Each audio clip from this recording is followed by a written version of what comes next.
अस्सलाम वालेकुम। तो कैसे हैं आप सब। तो आज के लेक्चर में हमारा जो आर्टिकल है 2.3.2 कंपैरिजन ऑपरेटर्स, हम ये पढ़ेंगे कंपैरिजन ऑपरेटर्स को रिलेशनल ऑपरेटर्स भी कहा जाता है। अच्छा, आपको कंपैरिजन के वर्ड से पता चल रहा होगा कि दो वैल्यूज़ को कंपेयर करने के लिए यूज़ किया जाता है। ठीक है, comparison operators are use to compare again the same thing. मैं अभी आपको पीछे बता दिया, कंपेयर करने के लिए यूज़ होते हैं टू वैल्यूज़ और एक्सप्रेशन। वैल्यूज़ मतलब दो नंबर्स भी हो सकते हैं, दो आइटम्स भी हो सकती हैं, दो सब्जेक्ट्स भी हो सकते हैं, कुछ भी हो सकता है। और एक्सप्रेशंस, एक्सप्रेशन बेसिकली हमने पिछले लेक्चर में बहुत डिटेल से पढ़ लिया था कि इसमें नंबर्स, वेरिएबल्स और आपके पास जो ऑपरेटर्स होते हैं वो यूज़ होते हैं। तो मतलब जैसे अलजेब्रिक एक्सप्रेशंस होते हैं जिसमें वेरिएबल्स यूज़ होते हैं, तो अलजेब्रिक एक्सप्रेशंस को अगर आप कंपेयर करोगे तो वो कंपैरिजन ऑपरेटर्स आप यूज़ करोगे। They determine the relational logic between them such as equality, relational logic. ठीक है, अगर आपको कंप्यूटर के पेपर में आए कंपैरिजन ऑपरेटर्स या फिर रिलेशनल ऑपरेटर्स, ठीक है, मैंने लिखा हुआ है रिलेशनल ऑपरेटर्स, पेन नहीं थोड़ा सही चल रहा। रिलेशनल ऑपरेटर्स पर अगर आपको नोट आए तो आप लोग कंपैरिजन रिलेशनल में एक ही चीज़ है, कंफ्यूज नहीं होना। रिलेशनल लॉजिक बिटवीन दम, ठीक है, सच एज इक्वलिटी। इक्वलिटी का जो साइन होता है वो कंपेयर करने के लिए यूज़ होता है ना। मतलब आप करो x इज इक्वल टू 2, तो वेदर x इक्वल टू 2 और नॉट, पर आप उसको चेक भी करते हो। वैसे जो यहाँ पे कंपैरिजन ऑपरेटर है ना, वो इक्वलिटी का जो ये साइन होता है ना, इज इक्वल टू मैथ्स में ये जो इक्वलिटी है ना, बेसिकली कंप्यूटर में ये वाली इक्वलिटी नहीं है।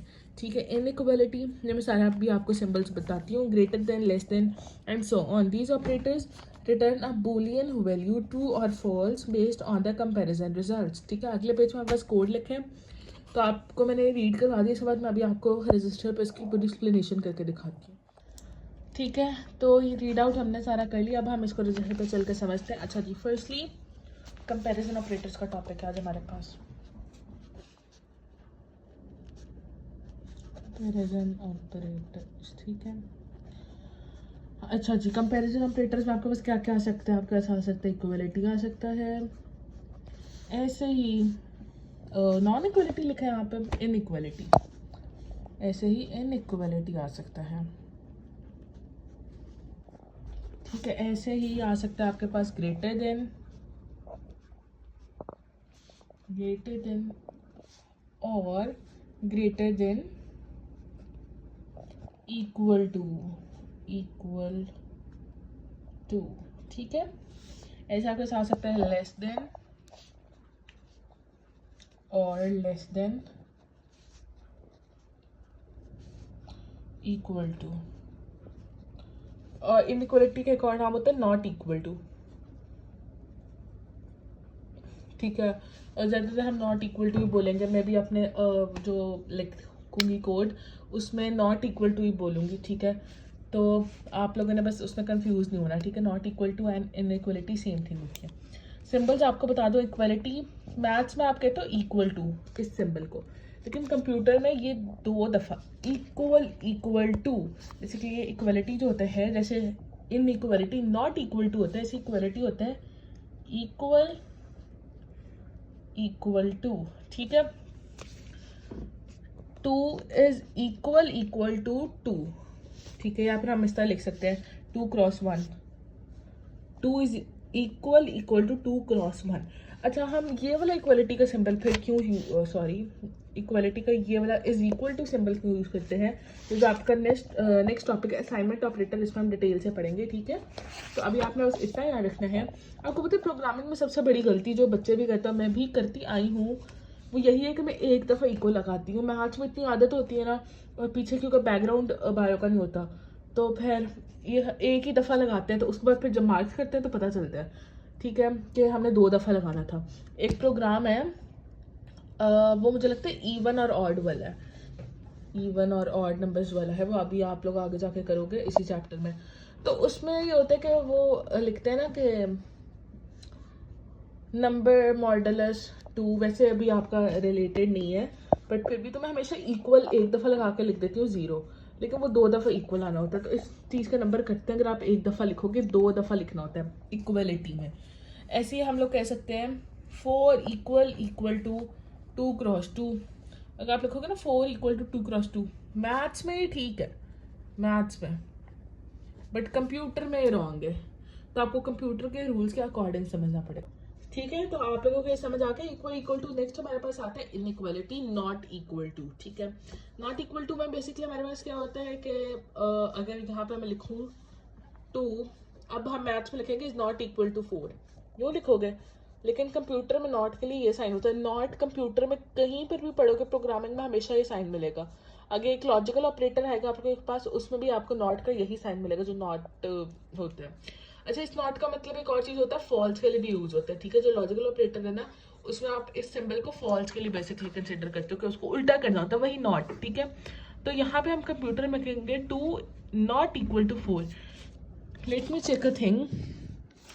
अच्छा, ये देखो बुक में भी इक्वल टू मतलब 2 दफ़ा इक्वल लगाया, आप लोगों को एक कोड नज़र आ रहा होगा। ठीक है, ऐसे नॉट इक्वल टू में एक्सक्लेमेशन मार्क, उसके बाद इक्वल टू।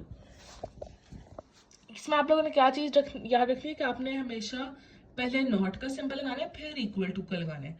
इक्वल टू आप में आपने क्या रखना है, आपने 2 दफ़ा इक्वलिटी का सिग्नेचर लगाना है। ठीक है, और नॉट इक्वल टू में पहले आपने नॉट का लगाना, फिर मतलब नॉट इक्वल टू जब बोल ही पहले नॉट रहे हो तो पहले नॉट का लगेगा। ठीक है, देन हमारे पास आते हैं ग्रेटर देन। ग्रेटर देन में आप सबको पता है दिस इज ग्रेटर देन, मतलब 4 इज ग्रेटर देन 2, ये हमारे पास जो है करेक्ट हो जाएगा। ठीक है, ग्रेटर देन में आप लोग वो जो बचपन में एलिगेटर वाला करते थे इस तरह। ठीक है, और उसके अलावा हमारे पास है greater than equal to 4 greater than equal to 2। अब ये ठीक है या गलत है? ये ठीक है, क्योंकि अगर वो इक्वल नहीं है तो ग्रेटर तो है ना, जैसे आप मैथ्स में यूज करते हो। ठीक है, इस तरह हो गया। 4 जो 4 है वो ग्रेटर देन इक्वल टू है 2। अब इसमें आपके पास देखो, जब आप मैथ्स में लिखते हो तो आप इसको ट्रू कहते हो, मतलब आप कहते हो कि हाँ ये बिल्कुल बात ठीक है। क्यों? क्योंकि ग्रेटर जो है ना 4, अगर वो इक्वल नहीं है तो ग्रेटर तो है ना, और अगर हो 2 ग्रेटर देन इक्वल टू 2, ये ग्रेटर के सिंबल को पता नहीं मेरा क्या हो गया, इस तरह होता है यार, 2 ग्रेटर देन इक्वल टू 2। तो इसमें अगर वो ग्रेटर नहीं है तो वो इक्वल तो है ना, तो दोनों में से कोई एक कंडीशन नहीं फुलफिल हो सकती, दोनों तो हो भी नहीं सकती। ठीक है, इस तरह। ठीक है, इस तरह अब हमारे पास आता है लेस देन। तो लेस देन का सिंबल हमारे पास यूँ होता है। ठीक है, अब हम अगर यहाँ पे लिखें 4 लेस देन 2, तो ये हमारे पास फॉल्स हो जाएगा। ठीक है, इस तरह अगर हम लिखें 4 लेस देन इक्वल टू 2, ये भी फॉल्स हो जाएगा, क्योंकि ना ही 4 2 के इक्वल है और ना ही उसे लेस है। लेकिन अगर यहाँ पे ये हो 2 लेस देन 4, तो ये ट्रू है। इस तरह 2 लेस देन इक्वल टू 4, ये भी ट्रू है। ठीक है, यहाँ से आप लोगों को आई होप समझ आ गया होगा। ये मैंने आपको, ये 6 थे, ये 6 भी मैंने आपको बता दिया। अब हम कोड पे चलते हैं, बुक का कोड। ठीक है, पहले x की वैल्यू उन्होंने 10 लिया, y की 5 लिया, फिर उन्होंने ग्रेटर देन का प्रिंट x। इसको कोड को मैं आपको एक लिख के इजी तरह दिखा देती हूँ, बाकी आप सब खुद लिख लेंगे। ठीक है, अब देखो उन्होंने प्रिंट जो है ना वो थोड़ा मुश्किल करवाया हुआ है, मैं आपको बताती हूँ आप लोगों ने कैसे करना है। अच्छा देखो, जैसे बुक में उन्होंने x की वैल्यू ली है 10, तो हम भी इस तरह x और y लिख लेते हैं, 10 और 5 लिख लेते हैं। उसके बाद हम लोग क्या करेंगे, हम लिखेंगे a is equal to x greater than y, ये लिखोगे। फिर आप लोग लिखोगे प्रिंट a। जब आप प्रिंट a करवाओगे तो अच्छा, अब यहाँ पे x की जगह आ जाएगी 10 और ग्रेटर देन का सिंबल y की जगह 5। 10 greater than 5, is it true? तो आपको जो आउटपुट मिलेगी वो मिलेगी आपको ट्रू। ठीक है, अच्छा मैं ये सिंबल हैशटैग का यूज़ करती हूँ। अगर आप लोगों की आउटपुट एक लाइन की है तो आप लोग हैशटैग का यूज़ कर सकते हो, वरना अगर आप लोगों को प्रेजेंटेशन अच्छी करनी है तो आप लोग आउटपुट की हेडिंग दो और उसके नीचे लिखो ट्रू, लेकिन और कोई सेंटेंस नहीं लिखना टू इज द आउटपुट या ये वो।